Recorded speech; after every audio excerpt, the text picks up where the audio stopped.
All right, we're getting started right now. Welcome to Coffee and Chat with Rev Bruce. We're doing it again. And here we are talking about community change. We've already brought up some aspects of community change when we talked about a faith-based challenge for community change. We talked about that at another point in another video. But right now we're talking about the collective process for community change. How to get together, how to come together, how to collaboratively and collectively work on issues that are in your local community in order to deal with them on the ground, in order to deal with them on the forefront, on the front lines. And let's just talk about this and keep this on a level that we can understand and promote and speak clearly. As a concept in creating community change, part of the approach that I have adopted from my training and experience has been working on multiple levels. And when we work on multiple levels, those levels include the levels of awareness, advocacy, action, and accountability. And you can definitely check out the previous video I did on faith-based challenges for community change, as well as some other videos I've done on community change on this playlist. But I definitely want you to understand that this is centered around a concept that deals with these four aspects of creating community change. And so going forward, look at community change from this perspective. A.G. Gaston, famously known as the Black Titan, Black business owner and giant in Black economics, talked about find a need and fill it. That was his guidance. That was his quote that has stood around for many years about finding a need and filling it, about taking the initiative to find what other people have an issue with, what other people need, and be there to fill it, to stand in the gap, to provide that service. Similar concept is how we looked at standing in the gap when we talked about, how are we serving and supporting others? How are we dealing with those who are lost, those who are in need, those who are on the streets? And so when we talk about, standing in the gap, that was one of the things that I definitely provided in another series I do, which is Live at Lunch Bible Study. And that's usually on Wednesdays at 9. And so standing in the gap, how do we provide a solution to those things that are needed by others? How do we meet the needs of others? We can also look at the African proverb that says it takes a village to raise a child. It takes a village not only to raise a child, but it takes a village to maintain an environment that's positive and supportive in order to raise a child. And so these are the concepts that are anchored in this process for coming together. These are concepts, ideas that come into fold when we're talking about how we conduct our business as a community in order to build a greater connection as a community and in order to collectively protect our communities. Okay? Take this into consideration. Ujima is among the 7 principles of the Nguzo Saba. We might recognize this from Kwanzaa. And it is defined as a collective work and responsibility, right? Collective work and responsibility. And when we look at that, that represents the cooperative and collaborative effort to build and maintain community. And that starts us thinking on how we deal with our communities, how we identify our communities, and how we see our communities, what we consider to be our communities, right? Communities are not just defined geographically. Communities are also defined by demographics. Communities are also defined by shared principles and shared beliefs. That's why we have a faith community. That's why we have, a certain industrial community, right? That's why we have an educational community, right? These things are what we consider to be those groups that we identify with, that we share values with, we share common beliefs with. And so it also includes the practice of taking ownership of community issues and coming together collectively to develop and initiate solutions for such issues. So this principle, one that some people don't look at until Kwanzaa,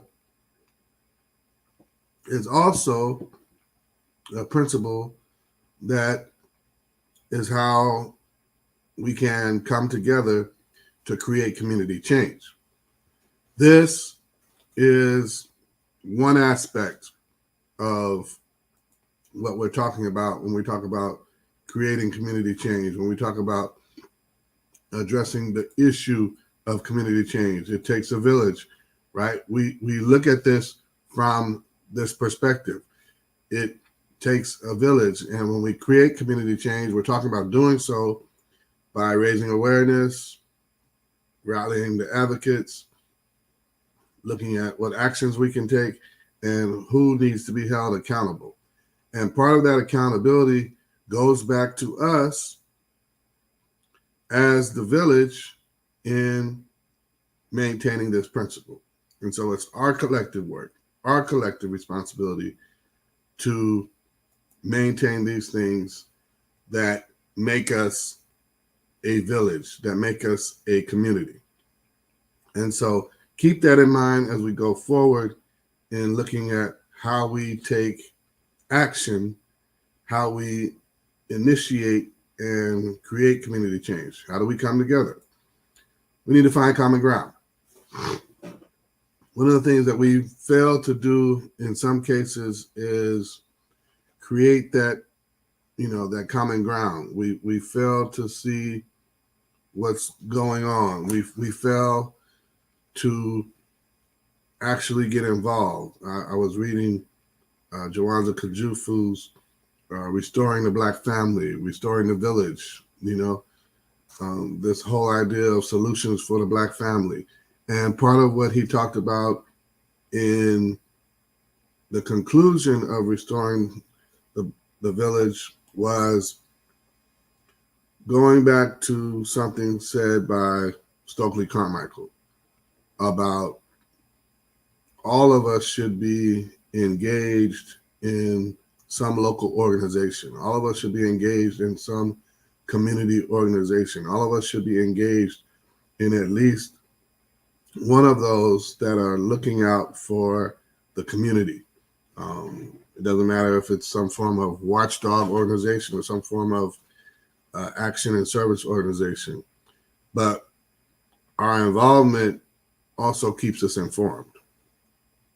And when we stay involved, we stay informed. And I think that's one of the things that we fail to understand and make the connection with at times is that it's not on someone else. It's not on others. It's about how do we come together, find common ground, get involved, and stay involved in order to stay informed, right? And so here goes the idea of finding common ground. We live in diverse communities. Everyone doesn't look the same. Everyone doesn't come from the same background. Some people have been here for generations. Some people are just coming here. Some people have just moved into our communities. Some communities are more transient due to military location, due to industries changing and moving out. So the makeup of your community may look different than how you grew up or even where you grew up or what you expected it to be when you moved into that community. because communities are in flux, communities change. And so take this into consideration. When we look at finding common ground, here's part of what we need to do in our collective work. Identify who shares similar concerns. Identify who else is impacted by the issue. Identify who is working on the issue. These are initial steps to coming together. If you're going to come together, who are you bringing together? You're not having an entire broad community meeting, town hall, without bringing some form of collective stance, collective ideas and identity to the table. You have to first find what's the common ground. Is it gun violence in your community? Is it teenage suicide in your community? Is it substance abuse and the threat of fentanyl and things of that nature in your community? Is it that, people are living on the streets and you've got abandoned buildings in your community and nothing's being done or seemingly being done to address that in your community? What's the common ground? What's the issue that's impacting a wide breadth of your community? And then start there. That's how you begin to come together. Identify those people, the ones who are impacted by it, the ones who are working on it, the ones who are concerned about it, and then gather on that issue. Secondly, you got to find common goals. Part of our issue in creating community change is that we start to divest and get involved into all kinds of branches from what we initially see as our collective work and responsibility, and we start to drift from the main goal. And then we wonder why later on down the road that doesn't get taken care of in the manner like we thought it should be taken care of, because we've drifted so far from that main goal. Now we don't know how to find our way back. Find common goals. Find common goals. And in finding common goals, here's how I would say to best do that, right? You want to start by identifying how to engage in the collaborative process. Engage in the collaborative process. Like I said, this is based upon a principle that talks about collective work, that talks about collective responsibility. How do you take ownership of it? How do you take ownership of it and say, not just something needs to be done or somebody needs to do something, but how do you take ownership and say, here's an issue that's right in our front yard, that's right next to us, that's right before our eyes, that's right under our noses, and what are we going to do about it? What are we going to do about it? That's taking ownership about it and trying to get together and find a solution. The collaborative process means everyone comes to the table in an equitable fashion. The collaborative process means that everyone brings something of value to the table, whether it's a tiny church that's a storefront on the corner, or it's a small group of individuals who meet at the library once a month, whether it's a group of concerned parents who are part of the PTA or another part of the school who have come to the table and they're not organized themselves, but they want to be part of something bigger to address this collective issue. The table needs to be level when everyone approaches in order for the collaborative process to work. Everyone has equal say, equal input. There's not a power structure at the table that eliminates someone's input or devalues someone's influence. Please keep that in mind. And then you need to identify what type of outcomes you desire as a group from addressing this issue. What are your hopes? What are your dreams? What are your desires? Right? What types of outcomes are you expecting as desired results from addressing this issue, and then identify how to develop an action plan for collectively working on this issue. What's the action plan? How's it going to work? What are we going to do first? What are our initiative moves? How are we going to implement this in a manner that gets something done and we begin to see change in progress? That's what you want to do as a group. You need to find common good. This is sort of addressed when you look at examples of Pastor Williams with Glide Memorial in the Bay Area and what you might have seen in the movie Pursuit of Happiness, but also what's actually happening on the streets where a church is going outside of the sanctuary and into the streets to address and help people find solutions for what they're dealing with in their lives. And so take that into consideration. What's the next step? And then what's the outcome that you want that will provide common good for the people in your community? And if you're in a church, your congregation. Here we go. This is part of how we see it.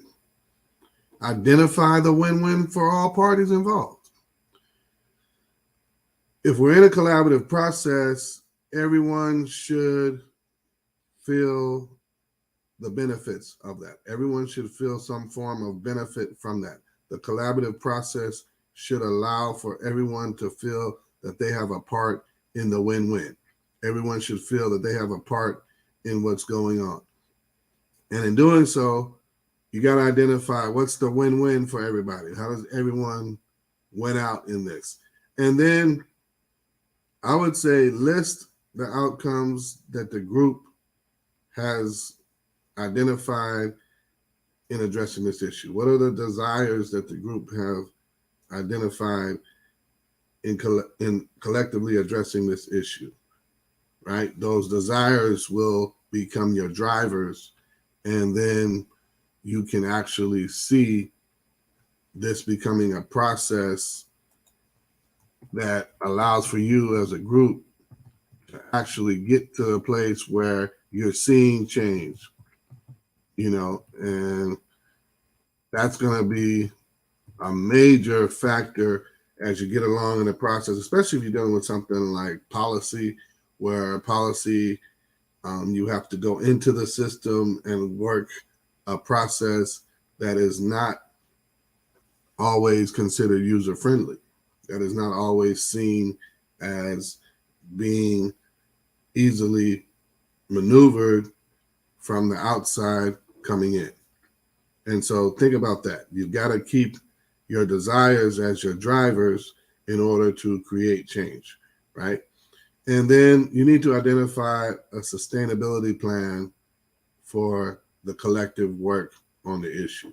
How are you going to not only create this change, but also maintain it so that you don't have to come back to this issue again? Like I mentioned before, if those goals are not identified and set as well as maintained as the main thing, then you begin to have drift and people go into other areas and it falls apart. So be careful to set up a sustainability plan as a follow-up to your action plan so that the work can continue to have impact and prevent the issue from coming up again and again over time. So we look at this. The basics are find common ground, find common goals, find common good, right? Say it again, when we stay involved, we stay informed. When we're there in the meetings, when we're there at the presentations, when we're there at the town halls, when we're there when the candidates are having their forums and debates, we're able to stay informed. When we are on the newsletter list for the local collective agencies, when we're on the newsletter list for local partnerships, we're able to see the information and get a hold of the information and also redistribute the information to others who may not be on the list, right? We are informed, and so therefore we can raise awareness of others like, man, did you know that they're doing this? Man, did you hear about this? And so stay involved to stay informed. That would be my guidance on that. And keep in mind that your desires should become part of your drivers for change. Your desires. What do you want to see? What do you want the outcomes to be? And let those drive you towards creating change. That's part of the work as a community. Here goes part of the closeout here. You can't wait on the government. They're not going to fix your community problems. The government's not going to do that. And if they are going to do that, that comes back to what we talked about when we talked about dealing with and creating change, right? It comes back to what we talked about when it comes to creating change. That comes back to we have a responsibility to go to them and hold them accountable. And so when we hold them accountable, that's part of the process that we engage in when we create change. And so don't wait on the government. They're not going to do it for you. You've got to be engaged in the process in order to create change, right? And here goes another one. Just because someone looks like you doesn't mean that they'll look out for you in your community. Just because someone shares your same demographic identity doesn't mean that they share your same perspective on addressing your community issues. Just because someone has the same skin color as you doesn't mean that they're concerned about what's going on with the other people that share the same skin color as you. Just because someone shares the same faith and beliefs as you doesn't mean that them attending the same worship house as you and them proclaiming the same beliefs as you, that they actually will put that into action for the benefit of those that seem to believe the same things as you. Don't buy it, don't believe it. It doesn't always happen that way. And what happens a lot of times in local communities, the way that communities are organized, that's how we end up voting a lot of these local representatives that look like us but don't look out for us. Here's a bit of information for you, just so you know. This is part of what we have for the resources that are in this presentation. Listen, I want you to look at this and see this for what it is, see this for, where I got some of this information and concept from, but I also took most of this presentation from my own experience with CDF Freedom Schools, Children's Defense Fund, Freedom Schools, as a servant leader, as an Ella Baker trainer. I also took a lot of this from the work that I've done in the faith-based community with Champions for Change, as well as RCNO, the late Eugene Williams, as well as Clovis Honore, who was an organizer within that group, and UAMIC, definitely through the late Pastor Winters, as well as Bishop McKinney, and many others who have been instrumental in my development. But I combine all that, I coalesce all that into this presentation about creating community change, because I believe there's a collective way in which we can do this work, that leads to us seeing the change and sustaining the change as a community. And yes, that does involve government. Yes, that does involve compromise. Yes, that does involve the overall collaborative process. But it starts with finding those common ground, common goals, and the common good. We want a win-win for everyone. We want a win-win for everyone who's involved. We want a win-win for everyone who is part of the process. And so as we do this, look at it and look at how it fits in with an overall process for creating community change. This is one aspect of just the coming together part of creating community change. Expect more at another point on more details on how to create community change and how to walk through the process of policy, program development, services and support and resource and referral. But for right now, this is all about how to come together to create community change. Peace and God bless.